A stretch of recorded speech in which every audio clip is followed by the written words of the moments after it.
আসসালামু আলাইকুম স্যার, আমার নাম ফারহান তানভীর। আমি মাইক্রোসফট ওয়ার্ডের যে 5টি ফাংশন এক্সপ্লেন করব তা হলো subscript, superscript, shape, table, quick table, symbol and underline.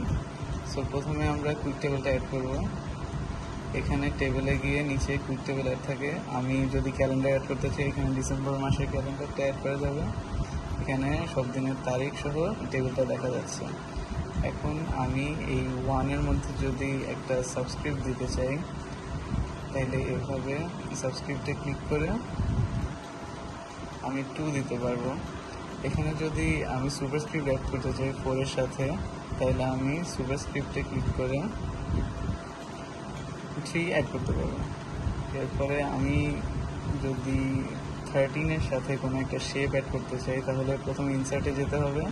ইনসার্টে গিয়ে প্রথমে শেপ অ্যাড করে এখানে একটা স্কোয়ার অ্যাড করতে পারবো।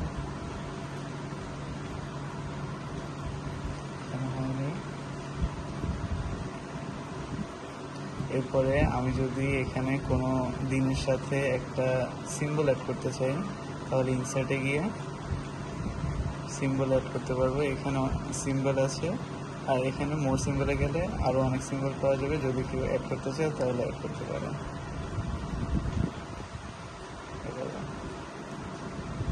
ইনসার্ট, এখানে অ্যাড হয়েছে, আরও চাইলে অ্যাড করতে পারে।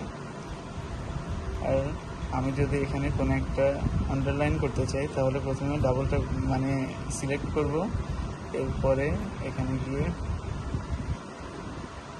আন্ডারলাইন করতে পারবো। স্যার, এটাই আমার 5টা ফাংশন ছিল। আসসালামু আলাইকুম।